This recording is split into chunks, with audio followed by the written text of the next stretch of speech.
इनके लबे रंगी की निछावर थी कि जिसने कुछ इस्लामी बहनों की तरफ से कसरत से ये सवाल है कि सफ़ेद पानी की जो शिकायत होती है ख़वातीन को, तो ऐसे में परेशानी ये होती है कि रोज़े की हालत में ये नमाज़ वगैरह कैसे पढ़ें और कपड़े यानी कितने कपड़ों को तब्दील करें। और बार बार ये सवाल जो है जवाब देने के बाद भी दरपेश आता है, इसीलिए इंशाअल्लाह ताला मैं इसको एक वीडियो में वजाहत कर देता हूँ कि ख़वातीन के अंदर ये लिकोरिया की जो परेशानी होती है सफ़ेद पानी के निकलने की, तो औरतें इसके अंदर ये तसव्वुर करती हैं कि इनका इसमें वज़ू नहीं रह पाता, इनका वज़ू टूट जाता है और बार बार वज़ू करना दुश्वार होता है। ऐसी सूरत में ये माज़अल्लाह नमाज़ों को भी क़ज़ा कर देती हैं। और इसी तरीके से रोज़े के अंदर भी ये परेशानी ज़्यादा पेश आती है कि हालत रोज़े में ये मामला आता है तो उनको कन्फ्यूज़न हो जाती है, ऐसी सूरत में रोज़ा पूरा होगा या नहीं होगा।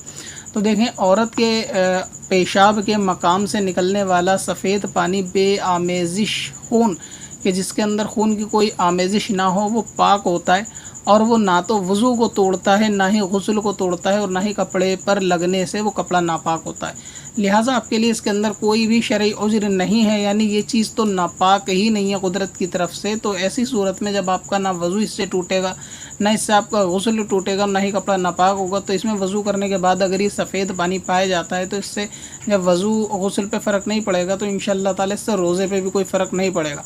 फिर ये मामलात आदमी की कुदरत से बाहर होते हैं, ऐसा नहीं होता कि आदमी इसको चाहता है और ये फ़ेल होता है। तबीयत और मिजाज के एतबार से कभी कभी ये सूरत हाल पाई जाती है, तो इसके अंदर जो औरत होती है वो माजूर होती है, उसके लिए इसमें कोई अपनी तरफ से ऐसा पहलू नहीं होता कि वो इसको रोक सके, ऐसा मामला कोई कर सके।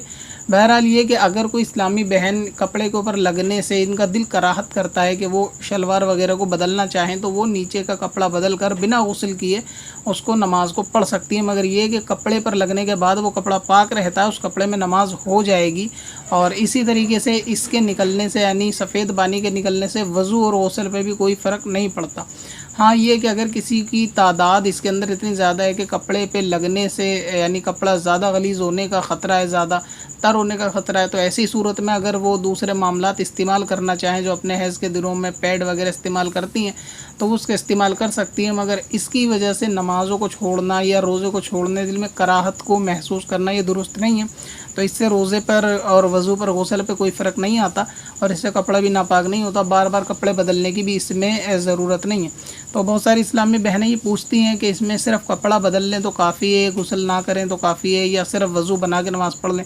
तो अगर आपका वज़ू पहले से बना हुआ है और आप कुरान पाक की तिलावत कर रही हैं या नमाज़ वगैरह पढ़ रही हैं और ऐसे में सूरत पाई जाती है, तो इससे आपका वज़ू नहीं टूटता। आप उसी वज़ू से कुरान पाक भी पढ़ सकती हैं, कुरान पाक को छू भी सकती हैं और नमाज़ वगैरह की अदाई भी कर सकती हैं। और इससे रोज़े पर भी कोई फ़र्क नहीं आता, क्योंकि अभी रमज़ान है तो रोज़े से मुतालिक ज़्यादा सवाल है।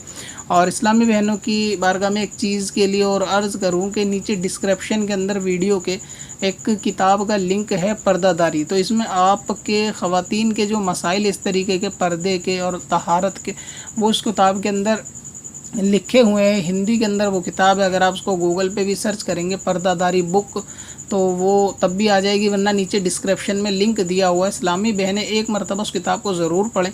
उनसे यानी उनकी तहारत से मुतालिक, पर्दे से मुतालिक, उनकी नमाज और ख़वातीन के अहकाम से मुतालिक उसके अंदर बहुत सारा मवाद है। ज़्यादा बड़ी और मोटी किताब नहीं है, शायद 100 पेज के अंदर ही अंदर है वो। तो एक दफ़ा आप उसका मुताला ज़रूर करें। उसमें आपकी तहारत और पाकी नापाकी के बहुत सारे सवाल हैं और मौजूदा दौर में पेश आने वाली बहुत सारी गलत फ़हमी है जिसका ताल्लुक़ ख़वातीन के साथ ख़ास है, यानी जो औरतों में पाई जाती हैं कुछ ऐसी खुराफातें, कुछ ऐसी गलत फ़हमियाँ, उसका सवाल जवाब भी उसके अंदर मौजूद है। तो 100 पेज से कम की किताब है और वो किताब हिंदी के अंदर टाइप हुई हुई है, लिहाजा एक मरतबा आप उसको ज़रूर पढ़ें तो आपके ये वज़ू गुस्ल के मसाइल इंशाअल्लाह ताला उसके अंदर हल हो जाएंगे। पत्थर में हसन